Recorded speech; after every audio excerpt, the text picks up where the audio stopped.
One TV special report.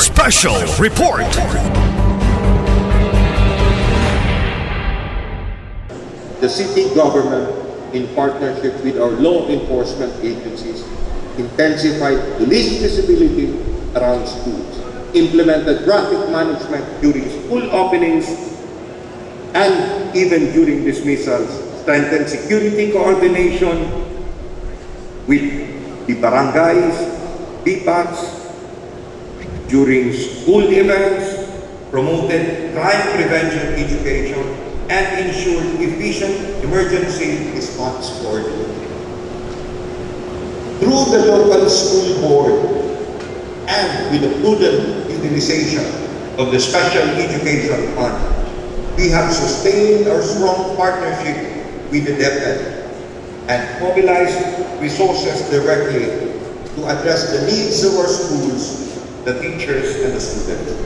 We have strengthened multi-sectoral partnership, intensified resource mobilization to various city departments, and continue to provide technical assistance to our schools, proving that education is truly a shared responsibility of the entire community. Today, we proudly witness the fruits of this continued collaboration. Improved learning environments and safer schools, better health, nutrition, and well-being of our learners, enhanced school protection and learner safeguarding mechanisms, greater access to sports, leadership, and youth development programs, increased stakeholder involvement and community participation, improved disaster preparedness and resilience in schools. Because the legacy of Ascenso lives on in every classroom that inspires learning, in every teacher who molds young minds, in every scholar who pursues a brighter future, and in every child whose dreams are made possible through the power of education. But our commitment to our youth extends far beyond classroom training centers. Through the Office of the Sangguniang Kabataan Federation, we strengthen our youth leadership through the conduct of leadership training education program and the SK mandatory training program, equipping our young leaders with the knowledge, skills, and values necessary to become effective partners in governance and community development. I am also proud to share that our youth leaders themselves initiated the Scholarly SK program. Youth leaders throughout the province, I would say, providing 64 scholarships, 64 slots funded by our SK chairpersons with their punong barangays.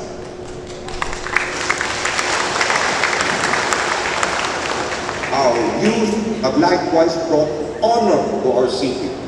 The Sangguniang Kabataan Federation of Ozamis City was recognized, or should I say, has been recognized as the most outstanding SK Federation in Region 10 for 2 consecutive years, from 2024 to 2025. Likewise, Ozamis City emerged as the overall champion of the Misamis Occidental Provincial Sports League, showcasing the remarkable talent, discipline, and determination of our young SK athletes.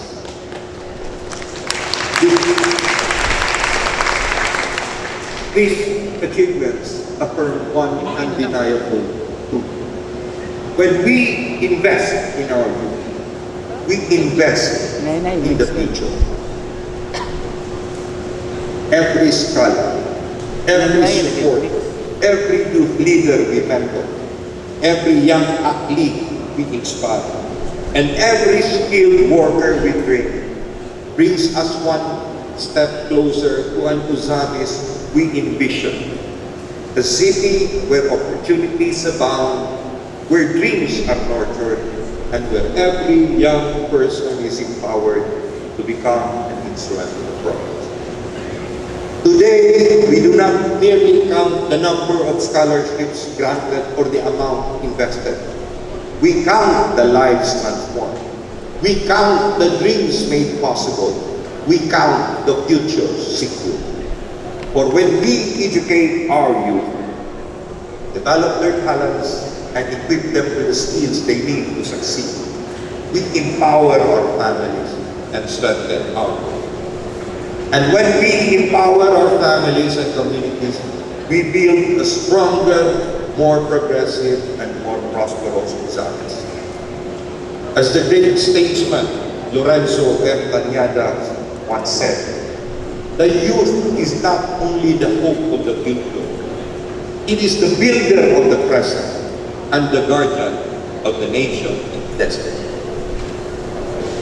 Our third key area of governance is health and social services development.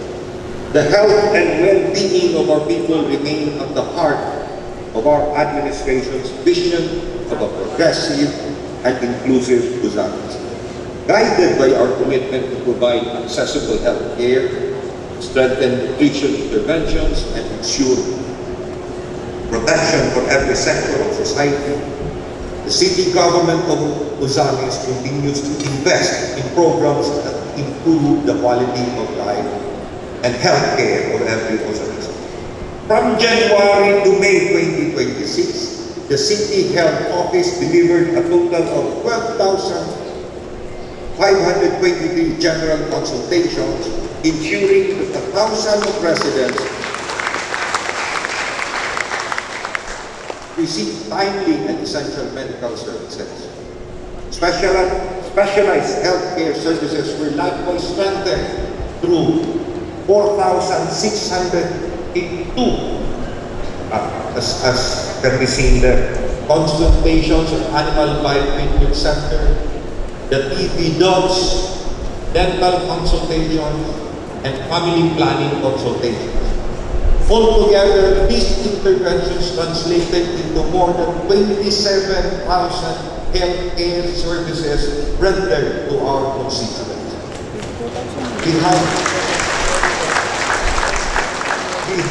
Behind every consultation rendered, every child immunized, every mother cared for, and every patient treated is a family whose burden has been eased and lifted, and life given with good.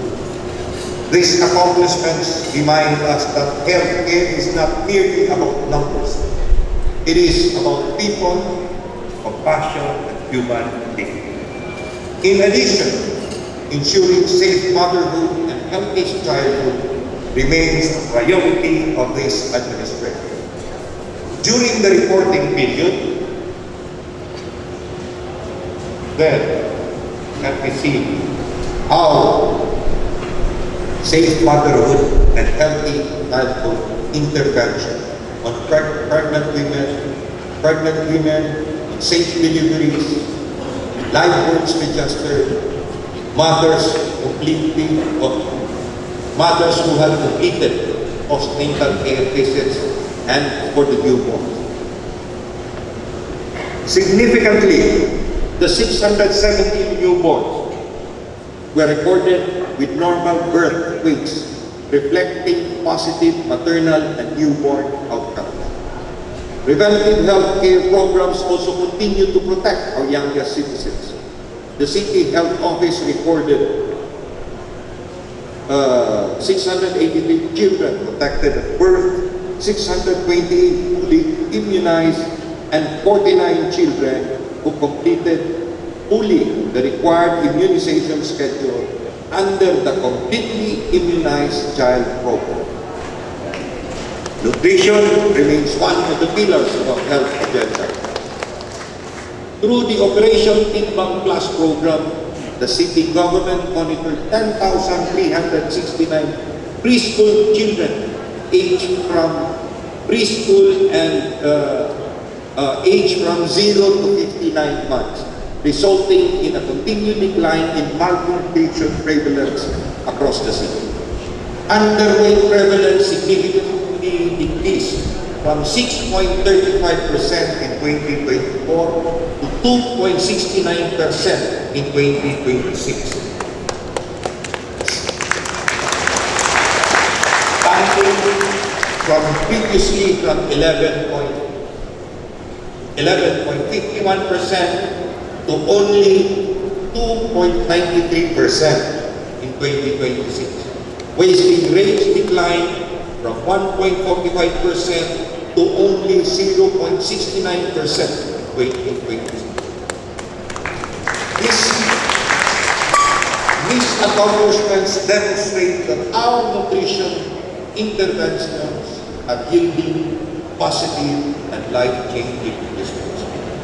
Our city likewise sustained its supplemental feeding and maternal nutrition programs through a 120-day supplemental feeding program benefiting 414 children in 50 barangays and a 90-day feeding program for 249 nutritionally at-risk pregnant women.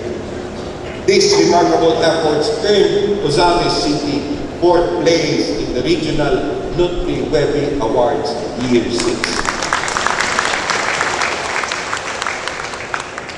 Our SM Lao Memorial City General Hospital also continued to be a vital pillar in healthcare delivery, recording 5,616 patient consultations and extended financial assistance amounting to 235,000 pesos to indigent patients.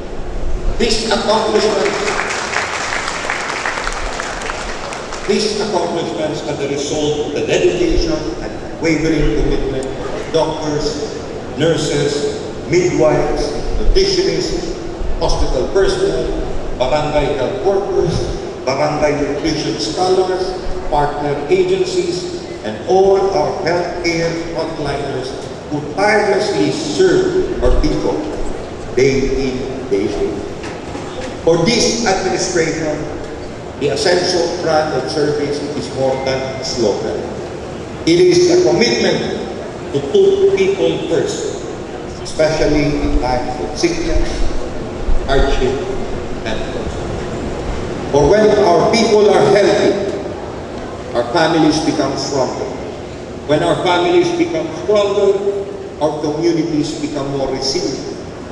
And when our communities are resilient, our city becomes more achieving, sustainable, and inclusive. That commitment is best exemplified in our Ascenso Ozamis Free Hospitalization Program, a program that has become a source of hope and relief to thousands of Ozamis. From January 2025 to January 2026, the city government of Ozamis extended hospitalization assistance to a total of 4,293 beneficiaries, with a total assistance release amounting to 84,026,529.49 pesos. In 2025 alone, we were able to assist 3,534 patients, releasing more than 64.69 billion in medical assistance. During the first 6 months of 2026, despite the many challenges and increasing demands for healthcare services, we continue to extend to 759 beneficiaries the amount of 19.34 million pesos. These numbers represent more than statistics. They represent children who were given a second chance in life.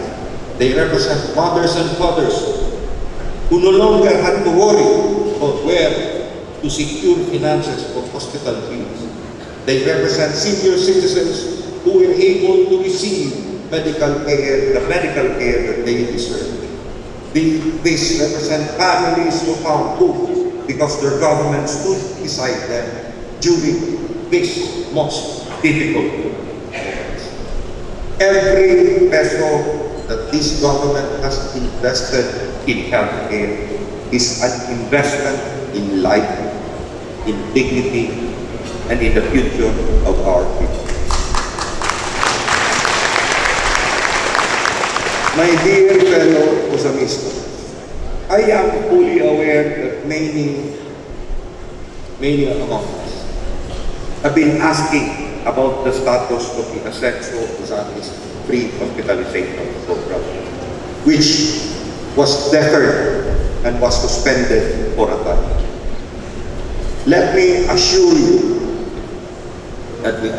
everyone that our commitment to healthcare assistance for our people has never wavered. Upon the other hand, we recognize the need to strengthen the program and establish a more integrated system of delivering healthcare assistance. Today, I am pleased to announce that the accreditation phase with the provincial government of Misamis Occidental has already been completed. Hence, effective today, the city government of Misamis, together with the provincial government, will resume the Ascenso Osamis free hospitalization assistance program in both government and private institutions. This is together with our representative, the 2nd District, Congressman Sanso Fernando Wanguna, and of our Ascenso Pinoy representative, Attorney Henry. This strengthened partnership will enable us to expand the coverage of medical assistance, improve and simplify the application process, ensure faster and more efficient service delivery, maximize available resources and avoid duplication of assistance, strengthen transparency and accountability, and build a more sustainable healthcare assistance program that will benefit more to every beneficiary and to every family who may need assistance in the future. Let me say this clearly. The Ascenso Osamis free hospitalization program has returned stronger and better than even before. This is through a more coordinated and centralized implementation, and as I have stated, in partnership with our representatives and the provincial government of Misamis Occidental. Likewise, our commitment to our people does not only end in times of sickness. We understand that one of the most tragic moments any family can face is the loss of a loved one. In those moments of grief and sorrow, government must also be present, not only as an institution, but as a compassionate partner. Through the Ascenso Burial Assistance Program, we have stood with the families, with these bereaved families, during their darkest moments. From January 2025 to June 2026, the city government extended burial assistance to 878 bereaved families, amounting to a total of 12,865,050 pesos. In 2025 also, we assisted 614 families with financial support amounting to 8.89 million pesos. During the first 6 months of 2026, we continued to provide assistance to 264 families with support amounting to 3.97 million pesos. Please bear in mind that these figures represent grieving families who were given dignity in laying down their loved ones and putting them to rest. They represent parents, spouses, and children who found comfort in knowing that the government was there to help ease their burden in times of immense sorrow. Taken together, these two flagship social protection programs, the Ascenso Osamis free hospitalization program and the Ascenso Burial Assistance Program, have delivered assistance to 5,171 beneficiaries and families, with an aggregate total amount of 96,891,571 pesos released from January 2025 to June 2026.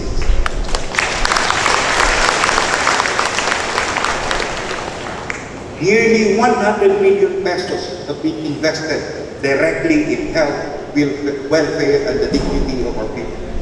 This is the true meaning of the Ascenso brand of service.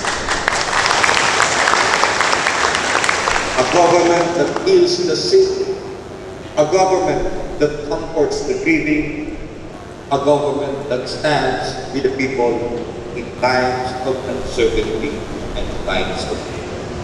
And above all, a government that ensures no Usamismo will be left. As we continue to build a more progressive, inclusive, and compassionate city of Ozamis, let us remain united in our commitment to care for one another and to ensure that every family experience the genuine and compassionate service that we all deserve. Because in this administration, development is not only about infrastructure. Development is about people. Development is about hope. Development is about service with a heart.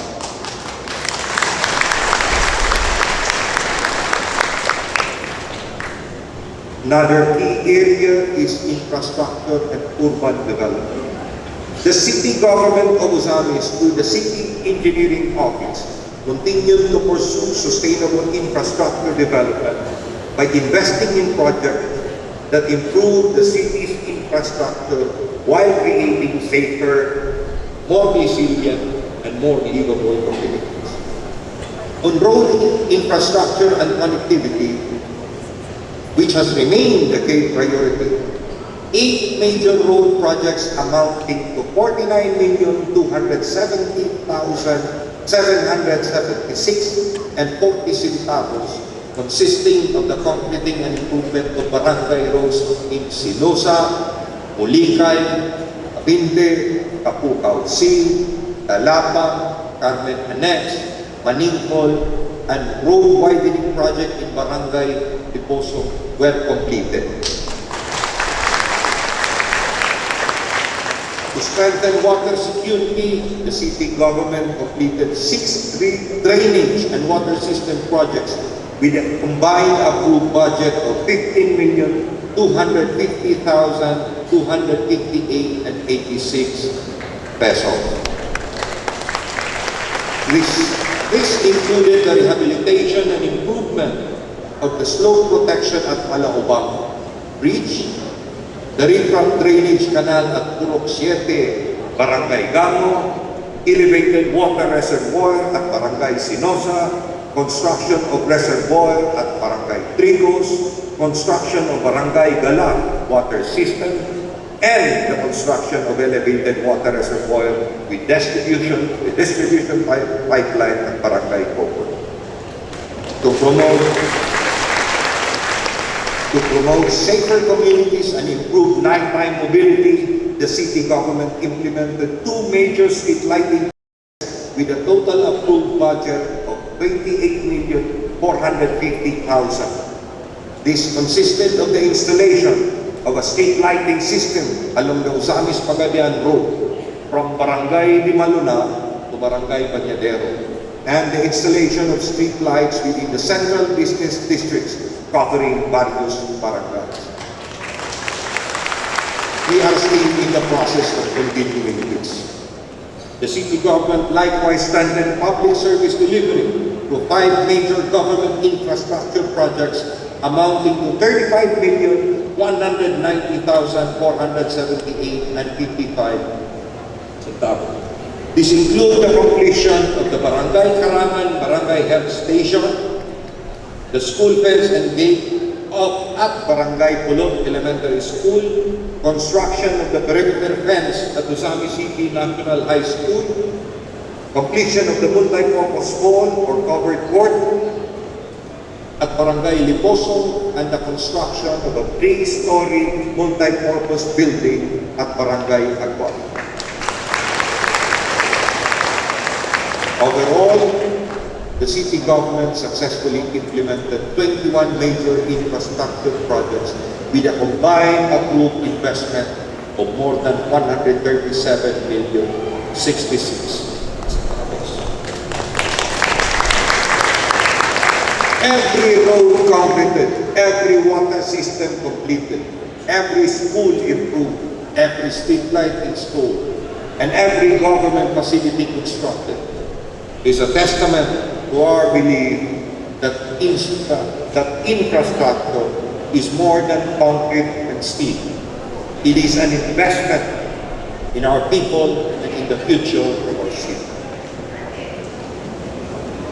On our fifth key area of governance is agriculture, fisheries, and food security development. Food security and agricultural sustainability, undeniably, is a top priority of our administration. Recognizing that our farmers, fisher folks, and livestock owners or raisers are the backbone of our local economy, the city government of Batanes, through the City Agriculture's Office and the City Veterinary Office, continue to invest in these programs. In direct coordination with the provincial government under the Ascenso Rice Farmers Full Assistance Program, or ARPA, the city government provided comprehensive support that is from land preparation up to post-harvest to our rice farmers through the first distribution of 3,334 bags of field rice, inbred seeds, and various fertilizer assistance across the cropping period from 2025 to mid-2026. 2. Direct financial assistance amounting to 11.02 million to farmers for land preparation and harvesting activities, benefiting hundreds of rice farmers throughout the city. Through the Rice Competitiveness Enhancement Program, the City Agriculture Office facilitated the distribution of intervention monitoring cards to 691 rice farmers, enabling them to receive 7,000 pesos each, or a total assistance of 4,837,000 pesos. These interventions contributed to the increase in rice productivity from 5.6 metric tons per hectare in 2025 to 6.14 metric tons per hectare in 2026, above the national average, demonstrating the positive impact of government support and improved farming practices. To further diversify agricultural production, the city government prepared 100 production packages under the Corn Development Program for corn farmers. The Coconut Development Program likewise distributed 14,051 coconut seedlings to 147 beneficiaries and 1,000 bags of agricultural salt fertilizers to 230 coconut farmers. Our Fisheries Development Program with the Department of Agriculture continued to provide assistance to municipal fisher folks through the distribution of 175 fuel subsidy cards worth 3,000 each, distribution of fish gear and seaweed farm implements, release of 130,000 tilapia fingerlings, distribution of 5 fiberglass boats. The city also successfully administered 490 fisher folks registration and the licensing permits thus required, generating revenues amounting to 88,706 pesos. The city government also facilitated implementation of 2 farm-to-market roads funded by the Department of Agriculture worth 40 million pesos. 10 million for the Kapukaw Proper to Stimson Abondo Farm to Market Road, and 30 million for the Sitio to Minanos, Manaka to Labinan Farm to Market Road.